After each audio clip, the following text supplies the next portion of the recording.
going on, everyone? Hope you're doing well. Today, I'd like to read an article to you about Dr. Seuss. And you may know his work because he's written famous stories like The Cat in the Hat, The Lorax, Horton Hears a Who. They're usually very popular with small children. A lot of parents will read these stories to their children. But as you'll see here, there are 6 Dr. Seuss books that aren't going to be published anymore because some feel that they portray racist images. So why don't we take a look here at this article? We should read the caption here. A mural that features Theodore Seuss Geisel. Left, also known by his pen name Dr. Seuss, covers a small part of a wall near an entrance at the Amazing World of Dr. Seuss Museum, Springfield, Mass. Not that far away from us. Dr. Seuss books will no longer, there's a big word there that I missed. 6 Dr. Seuss books will no longer be published according to Dr. Seuss Enterprises. It is the business that preserves, it's like protects, preserves, to make sure it lasts, preserves. Maybe you've had preserves. That's almost like jam. So you can put fruit into a jar, and I think you mix it with some other stuff, and it will preserve the fruit, and then you can spread it on toast. Preserves. So they're trying to preserve Dr. Seuss's legacy right here. The titles being discontinued. Take a note of that too. Dis at the front of a word, it usually means the opposite. So instead of being continued, they're discontinued, no longer being published. Include And to Think I Saw It on Mulberry Street and If I Ran the Zoo. The company announced on March 2nd that the books are being withdrawn from publication. It said this was due to racist and insensitive images in the books. Again, take a look at this prefix in. Often when you put that at the beginning of a word, that would mean the opposite. Just like dis, in. So if somebody is sensitive, they mean they're caring. If they're insensitive, they're not caring. They're not sensitive. These books portray people in ways that are hurtful, and wrong. All right, another suffix here, but hurtful. Often when you see that at the end of a word, F-U-L, it means full of something. Hateful, it'd be full of hate. Hurtful. And wrong, the company told the Associated Press. The decision was made last year after months of discussion, the company said. Its broader plan is to ensure Dr. Seuss Enterprises catalog represents and supports all communities and families. The other books affected are McGillicuddy's Pool, never heard of that one. On Beyond Zebra, never heard of that one either. Scrambled Egg Super and The Cat's Quizzer. So they're not any of the well-known ones that I mentioned before. Dr. Seuss Enterprises listened and took feedback from our audiences, the company said. This included teachers, academics, and specialists in the field. They said they worked with a panel of experts, including educators, to review our catalog of titles. Stereotypical images are offensive. Any character in a book can be funny, silly, foolish, or comical, experts argue. However, when what's laughable, again, let's just pause here for a second. Able at the end of a sentence often means able to be laughed at. Or if it's readable, it's able to be read. Huggable. Maybe there's a little puppy. Oh, it's so huggable. It's able to be hugged. Like you want to hug that thing. About the character, let me start over because this is an important sentence here. However, when what's laughable about the character is their race, that's wrong. Stereotypes that are harmful or hurtful should not be used. Even a partial description of the offending images can be hurtful. This includes one example from And to Think I Saw It on Mulberry Street. An Asian male is portrayed running around wearing a conical hat, so like a cone, shape of a cone, holding chopsticks and eating from a bowl. This image uses stereotypes of Asian people's heritage. Oh, sorry. Let's start that again. The image uses stereotypes of people of Asian heritage, and it is offensive. Dr. Seuss was born Theodore Seuss Geisel, I think that's how you say his last name, in Springfield, Massachusetts on March 2nd, 1904. He died in 1991. His books have been translated into dozens of languages and are sold in more than 100 countries. He remains popular.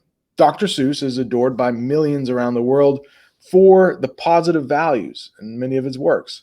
These include environmentalism. Big word there. Environmentalism. And even if you've never seen that before, hopefully you can see like, oh, environment is in there. The ism just means it's like part of it. So environmentalism means taking care of the environment. All the things. And acceptance of difference. Criticism has grown in recent years, however, over the way people of color, especially Black and Asian people, are drawn in some of his works. These include his most beloved children's books, as well as in his earlier advertising and political illustrations. The National Education Association, or sometimes you'll call this the NEA, has for several years de-emphasized Seuss. Big word there. Again, D at the beginning of the root word often means the opposite. So if you have emphasized something, you've brought attention to it. For example, I just emphasized this word by highlighting it. De-emphasize, it's the opposite. It's almost like you tried to hide it. School districts across the country have also moved away from Dr. Seuss. This includes Loudoun County, Virginia, just outside Washington, D.C. The school district said in a statement, research in recent years has revealed strong racial undertones in many books written/illustrated by Dr. Seuss. Libraries rarely pull books from shelves. The question for the country's libraries is what to do with the Seuss books they have on their shelves that are being withdrawn from publication. This continues a long-standing conflict between the values of free expression and acknowledging that some content may be hurtful. So this is a big sentence in this article. It's the balance between free speech, being able to say what you want, or even display something that might have been wrong, that might be wrong now, but was accepted long ago, just to preserve the history of that. So libraries are going to be conflicted. I know these books, librarians might be saying, I know that these books are being taken out of publication, but do we take them off our shelves? As a library, would we be saying that the freedom of speech is compromised? Libraries rarely pull a book, even when some find it racist or otherwise offensive, says Deborah Caldwell Stone. She heads the American Library Association's Office for Intellectual Freedom. So intellectual, thinking, freedom. So to be able to freely express what's on your mind, even if others disagree with it. But when you're talking about race and stereotypes, I think it's widely accepted that if you disagree, then you're wrong. The Cat in the Hat, one of Seuss's most popular books, has received criticism too, but will continue to be published for now. And as I'm reading this, I'm trying not to include my opinion too much, but The Cat in the Hat, it sells probably a little bit better than some of those other books we've never heard of. So it's not much at stake if they're like, this book, I've never heard of these books. Maybe many others haven't either. Like, let's not publish it anymore. We'll make a statement. But The Cat in the Hat probably brings in a lot of money still. So maybe we shouldn't stop publishing this one. I don't know. It's been a while since I've looked at the Cat in the Hat, looking for like, anything that might be a racial stereotype. Maybe I'll have to do that soon. I think I might have a copy of Dr. Cat in the Hat at home. Dr. Seuss Enterprises, however, said it is committed to listening and learning and will continue to review our entire portfolio. So portfolio, you might hear that word. It just means all of the work that you've done. So maybe when you get older and you've worked in different places, especially if like you're an artist or you design buildings of some sort, or you're a cake decorator or something, you might have a portfolio, a visual portfolio of all the work that you've done or what you think is the best work you've done.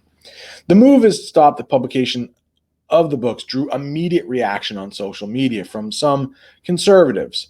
And conservatives, it's not exactly Republicans, but it's close. So if you're more familiar with Republican, think conservative, it's close. They called it another example of cancel culture. This refers to a practice in which people choose not to support a public figure because they do not approve of their behaviors or actions. Other children's books have been criticized. Others approve of the decision. And this article is doing exactly what a good article does. It's presenting both sides of the story. Others approve of the decision. The books we share with our children matter. Books shape their worldview and tell them how to relate to the people, places, and ideas around them. As grown-ups, we have to examine the worldview that we are creating for our children, including carefully re-examining our favorite books, says Rebecca Fitzsimmons. She's an assistant teaching professor at Carnegie Mellon University. Numerous other popular children's series have been criticized in recent years because of other concerns about racism. I just added other. There's an other there. Recent years because of concerns about racism. In 2007, the 2007 book, Should We Burn Babar? The author and educator Herbert R. Cole argued that the Babar, the elephant, I remember my mom used to read this book to me, books were celebrations of colonialism. Big word. You may not know what that means. Do not fear. The next sentence will provide context. Will give us some clues as to what colonialism might mean. Colonialism is when one country takes control over another place, often taking advantage of its people and resources. So colonialism happened to a great extent on the continent of Africa. A lot of natural resources in Africa, but the English, the French, the Germans, the Spanish, not as much. Spanish mostly did it in South America, but Spain, Portugal, those countries would often visit North America too, to a certain extent. The United States was once called the 13 colonies, colonialism, and the natural resources and the people are taken advantage of. Maybe they are put into slavery. Maybe they are, or they don't get any credit for the diamonds that are natural to that country. So that's colonialism. Definitely happened a lot during the 1800s, even 1900s, early 1900s. And it's definitely frowned upon these days. Definitely frowned upon. Historically, colonizers viewed themselves as the civilized people spreading their culture and practices to the people in other parts of the world. And Babar, the title character, leaves the jungle and later returns to civilize his fellow animals. And that's one thing, I'm trying not to put my opinion in here too much, but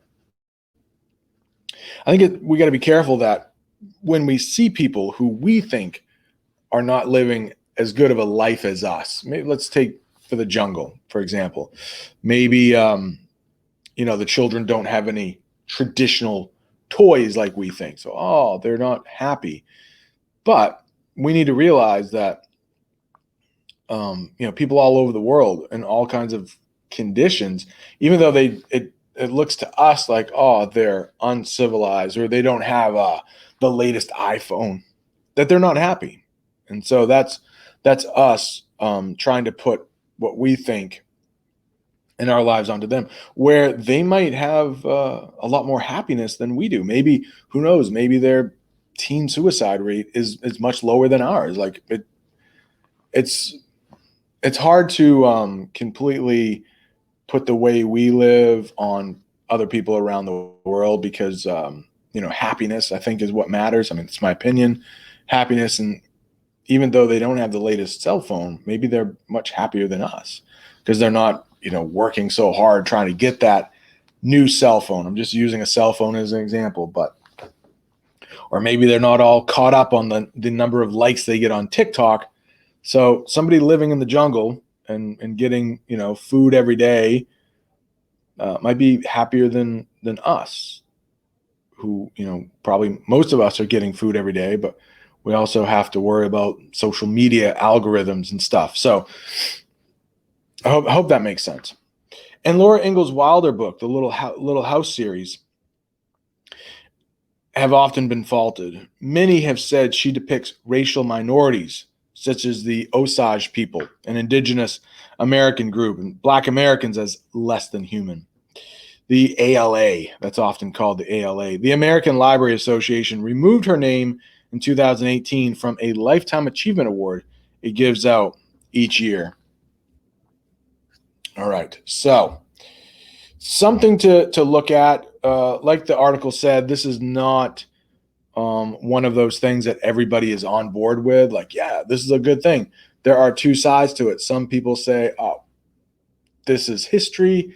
It's not harmful. Others say it is harmful, and we shouldn't read it to our children. So what do you think? Leave it in the comments if you would like. Don't forget to like and subscribe. All right. See ya later.